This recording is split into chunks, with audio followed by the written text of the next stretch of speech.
Hello everyone, welcome to our channel Morning Star. आज है 4 अगस्त और हम लोग फूल पत्ती वाली क्लास का रिवीजन करेंगे। आप लोगों को इसकी पीडीएफ हमारे टेलीग्राम चैनल में मिल जाएगी। टेलीग्राम का लिंक आप लोगों को वीडियो के डिस्क्रिप्शन में मिल जाएगा, तो वहाँ से आप लोग टेलीग्राम चैनल ज्वाइन कर सकते हैं और पीडीएफ डाउनलोड कर सकते हैं।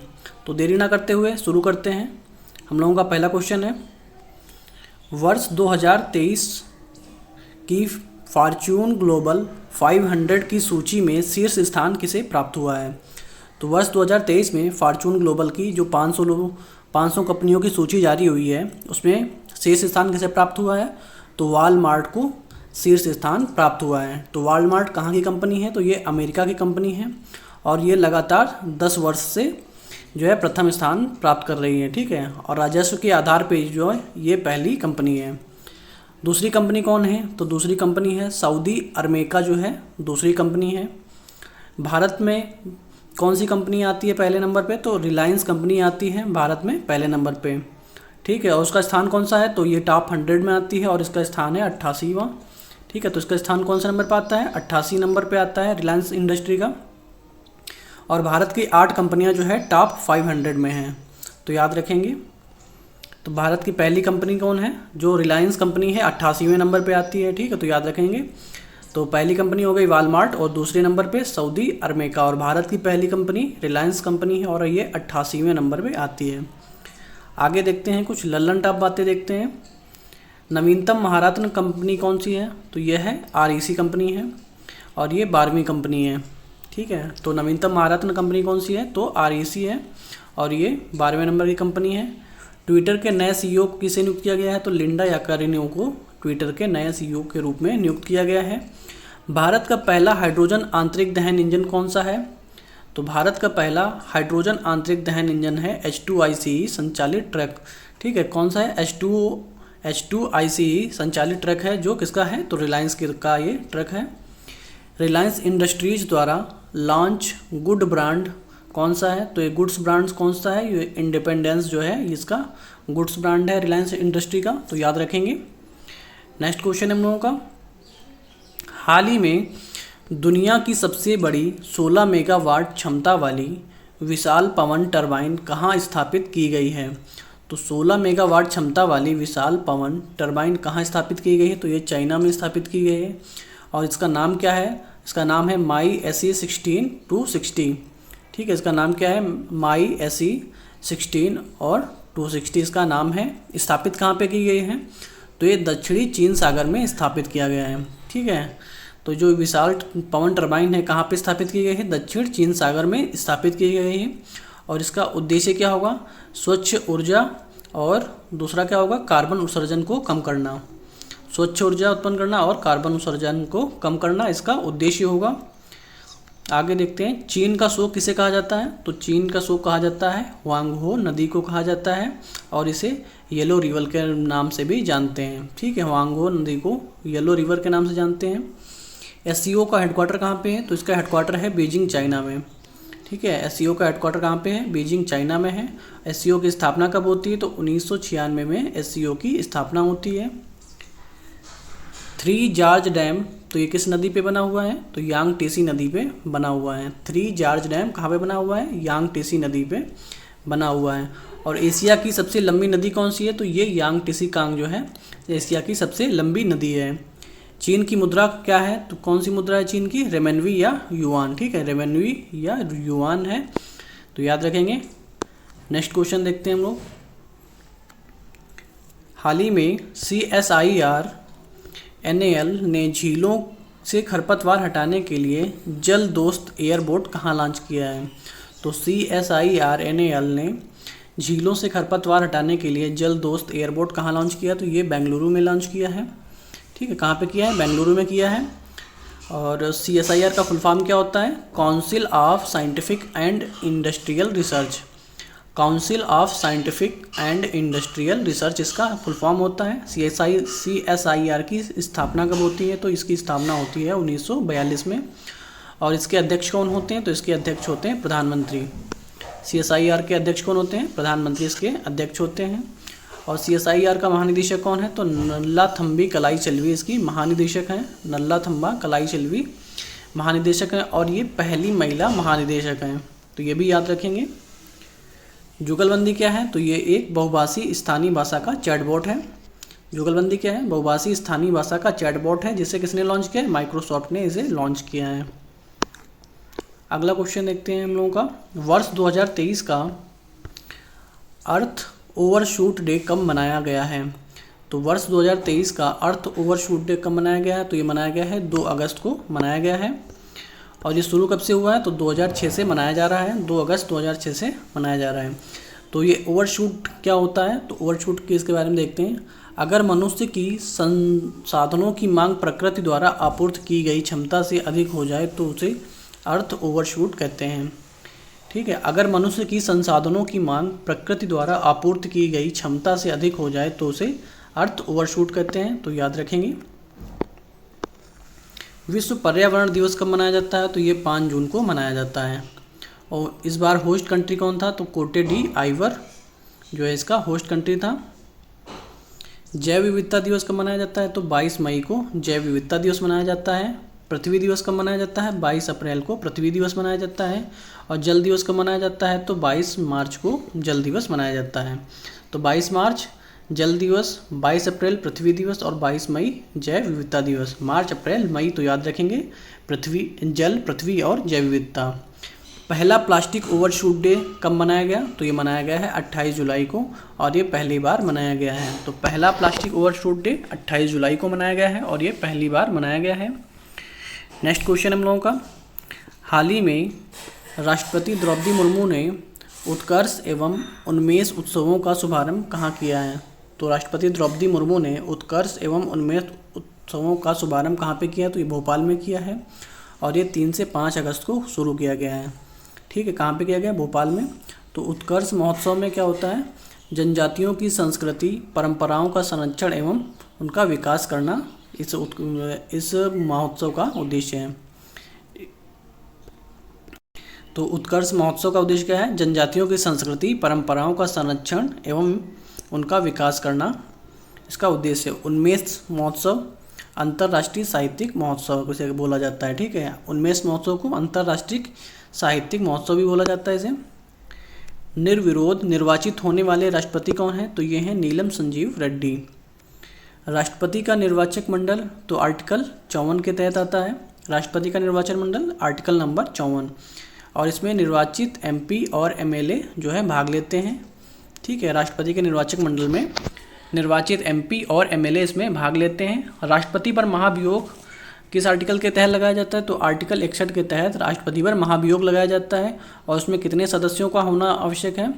बहुमत होना चाहिए, तो कुल का 2/3 बहुमत होना चाहिए। सूरी नाम का सर्वोच्च सम्मान किसे प्रदान किया गया है? तो ये द्रौपदी मुर्मू जी को प्रदान किया गया है।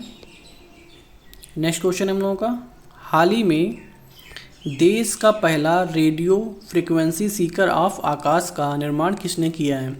तो हाल ही में देश का पहला रेडियो फ्रीक्वेंसी सीकर ऑफ आकाश का निर्माण किसने किया है? तो भारत डायनामिक्स लिमिटेड ने इसका निर्माण किया है। किसने? भारत डायनामिक्स लिमिटेड ने इसका निर्माण किया है और इसका उपयोग कौन करेगा? डीआरडीओ इसका उपयोग करेगा। तो आगे देखते हैं डीआरडीओ के बारे में। डीआरडीओ की स्थापना होती है 1 जनवरी 1958 को और इसके हेड कौन है वर्तमान में? समीर कामत इसके हेड हैं और इसका ध्येय वाक्य क्या है? बलस्यम मूलम विज्ञानम इसका ध्येय वाक्य है। एशिया की सबसे बड़ी हेलीकॉप्टर निर्माण कंपनी कौन सी है? तो ये है HAL। ठीक है, एशिया की सबसे बड़ी हेलीकॉप्टर निर्माण कंपनी कहाँ पे स्थापित की गई? तुमकुर कर्नाटक में। और निर्माण कौन कर रहा है? HAL कर रहा है। HAL द्वारा हल्का लड़ाकू हेलीकॉप्टर कौन सा है? तो ये प्रचंड जो है हल्का लड़ाकू हेलीकॉप्टर है। रडार की फुल फॉर्म क्या होती है? रेडियो डिटेक्शन एंड रेंजिंग इसकी फुल फॉर्म होती है। रेडियो डिटेक्शन एंड रेंजिंग इसकी फुल फॉर्म होती है। निसार क्या है? नासा और इसरो की सिंथेटिक अपर्चर रडार है। ठीक है, निसार क्या है? नासा और इसरो की सिंथेटिक अपर्चर रडार है, तो ये भी याद रखेंगे। नेक्स्ट क्वेश्चन है हम लोगों का, formula student electric vehicle concept challenge ने किस भारतीय प्रौद्योगिकी संस्थान की इलेक्ट्रिक रेसिंग कार को 3rd स्थान प्राप्त हुआ है? तो इलेक्ट्रिक व्हीकल कॉन्सेप्ट चैलेंज में भारतीय प्रौद्योगिकी संस्थान की इलेक्ट्रिक रेसिंग कार को 3रा स्थान किसे प्राप्त हुआ है? तो IIT धनबाद को तीसरा स्थान प्राप्त हुआ है। प्रथम स्थान किसे प्राप्त हुआ है? तो इंडोनेशिया को प्रथम स्थान प्राप्त हुआ है। आयोजन कहाँ पे हुआ था? आयोजन हुआ था बेंगलुरु में। तो प्रथम स्थान IIT धनबाद को, और थर्ड स्थान किसको प्राप्त हुआ है? IIT धनबाद को, और पहला स्थान इंडोनेशिया को। आयोजन बेंगलुरु में किया गया था। IIT मद्रास का ऑफशोर कैंपस कहाँ पर स्थापित किया जा रहा है? तो तंजानिया के जंजीबार में स्थापित किया जा रहा है। ठीक है, जंजीबार तंजानिया में। IIT दिल्ली का ऑफशोर कैंपस कहाँ पे स्थापित किया जाएगा? तो संयुक्त अरब अमीरात में किया जाएगा। परम कामरूप सुपर कंप्यूटर कहाँ स्थापित किया गया है? तो IIT गुवाहाटी में। परम शक्ति सुपर कंप्यूटर कहाँ पे स्थापित किया गया है? तो IIT खड़गपुर में स्थापित किया गया है। परम शक्ति कहाँ पे? IIT खड़गपुर में। और परम गंगा कहाँ पे किया गया है? तो आप लोग कमेंट करके बताएंगे। हाल ही में चर्चा में रहा ऐतिहासिक कर्णकोट टीला कहाँ स्थित है? तो चर्चा में रहा ऐतिहासिक कर्णकोट टीला कहाँ स्थित है? तो ये हरियाणा में स्थित है, और ये हरियाणा के फतेहाबाद ज़िले के जो भूना है उसके बट्टू गांव में ये स्थापित किया गया है। ठीक, कहाँ पे है? तो ये ऐतिहासिक कर्णकोट किला है जो फतेहाबाद ज़िले के, ठीक है, जो भूना है, भूना नाम से उसको भट्टू का गांव जो है वहाँ पे ये कर्ण का टीला स्थित है। ठीक है, कहाँ पे? हरियाणा में। तो सारी चीज़ें याद रखेंगे। जिला कौन सा है? तो फतेहाबाद। गांव कौन सा है? तो भट्टू गांव है। परम गंगा कहाँ पे स्थापित किया गया है? तो IIT रुड़की में स्थापित किया गया है, तो ये भी याद रखेंगे। कालीबंगा, तो ये हड़प्पा सभ्यता का स्थल है जहाँ से खेतों के जुते हुए साक्ष्य प्राप्त हुए हैं। और ये कहाँ पे है? कालीबंगा कहाँ पड़ता है? हनुमानगढ़ राजस्थान में पड़ता है। लोथल कहाँ पड़ता है? तो लोथल पड़ता है गुजरात में। ठीक है, लोथल कहाँ है? लोथल पड़ता है गुजरात में। और ये हड़प्पा सभ्यता का प्रमुख बंदरगाह था। धौलावीरा क्या है? तो ये 40वीं विश्व धरोहर स्थल में शामिल है। ठीक है, यूनेस्को की 40वीं विश्व धरोहर स्थल में शामिल है, और ये गुजरात में स्थित है, और ये हड़प्पा स्थल में भी, हड़प्पा सभ्यता में भी शामिल था। राखीगढ़ी कहाँ पे? हरियाणा में है, और ये हड़प्पा सभ्यता का सबसे बड़ा संग्रहालय था। राखीगढ़ी क्या है? जो हड़प्पा सभ्यता का सबसे बड़ा संग्रहालय था। नेक्स्ट क्वेश्चन हम लोगों का, हाल ही में सांस्कृतिक महोत्सव आदि पेरक्कू का आयोजन कहाँ किया गया है? तो ये किया गया है तमिलनाडु में, जो मानसून व कावेरी नदियों के सम्मान में मनाया जाता है। तो जो आदि पेरक्कू है वो मानसून व कावेरी नदी के सम्मान में मनाया जाता है। कहाँ पे? तमिलनाडु में। बथुकम्मा महोत्सव कहाँ मनाया जाता है? तो ये तेलंगाना में मनाया जाता है। खारची पूजा या खारची महोत्सव कहाँ मनाया जाता है? त्रिपुरा में। अम्बुबाची मेला असम में। फूलदेई महोत्सव उत्तराखंड में। और सरहुल और या छऊ कहाँ पे मनाया जाता है? झारखंड में। तो सारी चीज़ें याद रखेंगे। नेक्स्ट क्वेश्चन हम लोगों का, हाल ही में एशिया की सबसे अधिक ऊंचाई वाली भूमि कला प्रदर्शनी शाह का आयोजन कहाँ हुआ है? तो एशिया की सबसे ऊंचाई वाली भूमि कला प्रदर्शनी शाह का आयोजन कहाँ हुआ है? तो इसका आयोजन हुआ है लद्दाख लेह में। ठीक है, कहाँ पे हुआ है? लद्दाख लेह में। उसकी ऊंचाई कितनी है? तो ये 3600 मीटर्स की ऊंचाई है। ठीक है, 3600 मीटर्स की ऊंचाई है, और ये एशिया की सबसे अधिक ऊंचाई वाली भूमि कला प्रदर्शनी शाह का, ठीक है, कितनी सबसे ऊंची है। और इसकी थीम क्या होगी? One earth one family one future. One earth one family one future इसकी थीम है, और ये G20 की भी G20 2023 की भी थीम है, तो ये भी याद रखेंगे। फ्रोजन लेक मैराथन, तो ये लद्दाख के पेंगोंग झील में स्थित, किसे बोला जाता है? लद्दाख के पेंगोंग झील को। लद्दाख का राजकीय पशु क्या है? तो हिम तेंदुआ लद्दाख का राजकीय पशु है। माउंट केटू ये काराकोरम पर्वत में पड़ता है। सियाचिन में तैनात पहली फीमेल कैप्टन कौन है? तो कैप्टन शिवा चौहान प्रथम कैप्टन है। हम लोगों का अंतिम क्वेश्चन है, भारत का पहला स्वदेशी रूप से विकसित magnetic resonance imaging MRI scanner launch किया गया है, तो ये भी याद रखेंगे। हम लोग प्रीवियस डे का रिवीजन करेंगे, तो आप लोग बने रहिए वीडियो क्लास तक। हाल ही में वर्ल्ड काइन क्रिप्टो प्रोजेक्ट किसने लॉन्च किया है? तो ये OpenAI ने इसे लॉन्च किया है, वर्ल्ड काइन क्रिप्टो प्रोजेक्ट को। इसके CEO कौन है? तो सैम अल्टमैन इसके CEO हैं। और ये ChatGPT किसने लॉन्च किया? तो ये भी OpenAI ने लॉन्च किया है। इसका उद्देश्य क्या होगा? सार्वभौमिक डिजिटल पहचान के लिए बढ़ावा देना इसका उद्देश्य होगा। थ्रेड्स ऐप मेटा के द्वारा लॉन्च किया गया है। बार्ड गूगल के द्वारा। लीसा ओडिशा में क्षेत्रीय भाषा में एंकर के रूप में AI एंकर के रूप में लॉन्च वहाँ पे स्थापित की गई है। तो गंगा NDRI करनाल द्वारा गिर नस्ल की गाय का पहला मादा बछड़ा है। अगला क्वेश्चन हम लोगों का, हाल ही में वर्ल्ड वाइड वेब डे कब मनाया गया है? तो वर्ल्ड वाइड वेब डे कब मनाया गया है? 1 अगस्त को मनाया गया है। पहली बार कब मनाया गया? 1 अगस्त 1991 को। प्रस्ताव जो है पब्लिक में लाया गया है। और इसकी WWW की खोज किसने की? रिम बर्नस ली ने WWW की खोज की 1989 में। ताइवानी इलेक्ट्रॉनिक्स कंपनी फॉक्सकॉन किस राज्य में मोबाइल कंपोनेंट का विनिर्माण सुविधा स्थापित करेगी? तो तमिलनाडु में ताइवान इलेक्ट्रॉनिक्स कंपनी फॉक्सकॉन जो है मोबाइल कंपोनेंट विनिर्माण सुविधा स्थापित करेगी। कहाँ पे? तमिलनाडु में। तमिलनाडु के कांचीपुरम जिले में। कितना निवेश कर रही है? 1600 करोड़ रुपए का निवेश कर रही है। इलेक्ट्रॉनिक सामान के निर्यात में तमिलनाडु का भारत में प्रथम स्थान हो जाएगा। हाल ही में संयुक्त राष्ट्र जनसंख्या कोष ने किस राज्य में जस्ट आस्क चैटबॉट लॉन्च किया है? तो जस्ट आस्क चैटबॉट कहाँ लॉन्च किया गया है? मध्य प्रदेश में। जस्ट आस्क चैटबॉट जो इसमें क्या होगा? खुलकर पूछो इसका उद्देश्य होगा। और इसमें उद्देश्य क्या होगा? किशोर सेक्स, नपुंसकता, बांझपन व प्रजनन से संबंधित जानकारी जो है ये उपलब्ध कराएगा। तो मेल का नाम है ध्रुव और फीमेल का नाम है दृष्टि। तो आप लोग नेक्स्ट क्वेश्चन देखते हैं। हाल ही में राजस्थान के किन उत्पादों को भौगोलिक संकेतन मिला है? तो राजस्थान के 4 उत्पादों को, ठीक है, कितने उत्पादों को? 4 उत्पादों को। कोफ्तगारी मेटल क्राफ्ट उदयपुर को, बांदेज शिल्प जोधपुर को, कासीदगारी शिल्प उस्ताद कला शिल्प बीकानेर को, पिछवाई पेंटिंग को, तो ये नाथद्वार राजस्थान। 3 अन्य उत्पादों को प्राप्त हुआ है। गोवा में मनकुराड आम को, बेम्बिका हलवा, गोवा डेजर्ट रानी।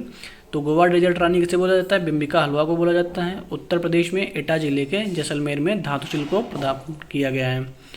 नेक्स्ट क्वेश्चन है, हाल ही में G20 महिला सशक्तिकरण मंत्रिपरिषद बैठक का आयोजन कहाँ पे हुआ है? तो G20 महिला सशक्तिकरण मंत्रिपरिषद की बैठक का आयोजन कहाँ पे हुआ है? गांधीनगर, गुजरात में। उद्देश्य होगा देश के विकास में महिलाओं को बढ़ावा देना।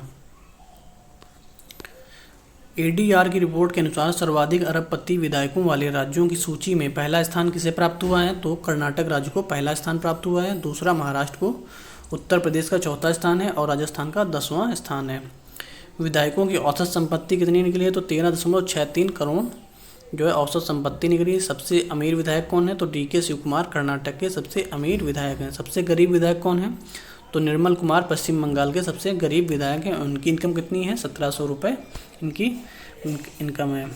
गारंटी बजट किसने पेश किया? तो कर्नाटक राज्य ने गारंटी बजट पेश किया। और यहाँ के मुख्यमंत्री कौन है? CM जो हैं सिद्धारमैया यहाँ के मुख्यमंत्री हैं। दूसरे सर्वाधिक कार्यकाल वाले CM कौन है? तो नवीन पटनायक यहाँ के सर्वाधिक कार्यकाल वाले मुख्यमंत्री हैं। हाल ही में लॉन्च कारगिल एक यात्री की जुबानी पुस्तक के लेखक कौन है? तो ऋषि राज यहाँ इसके लेखक हैं। कारगिल विजय दिवस कब मनाया जाता है? तो 26 जुलाई को कारगिल विजय दिवस मनाया जाता है। हाल ही में जल पर्यटन और साहसिक खेल नीति 2023 की मंजूरी किसने प्रदान की है? तो उत्तर प्रदेश राज्य ने इसको मंजूरी प्रदान की है और ये 10 साल के लिए किया जाएगा। नेक्स्ट क्वेश्चन हम लोगों का,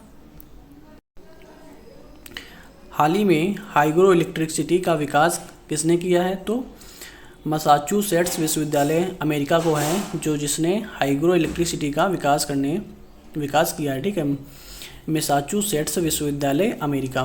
तो इसका आर्द्रता में विद्युत धारा का प्रवाह लगातार होता है और जो आर्द्रता से ऊर्जा बनती है उसे हाइग्रो इलेक्ट्रिसिटी कहते हैं। Project tiger and elephant division कब बनाया गया? तो प्रोजेक्ट टाइगर और प्रोजेक्ट हाथी का विलय करके ये बनाया गया है। प्रोजेक्ट टाइगर कब आया? तो 1973 में। प्रोजेक्ट हाथी 1992 में। तो याद रखेंगे। आई होप आप लोगों को वीडियो पसंद आया होगा। वीडियो पसंद आया हो तो वीडियो को लाइक करें और चैनल को सब्सक्राइब करें और वीडियो को शेयर करें। Okay, thank you guys.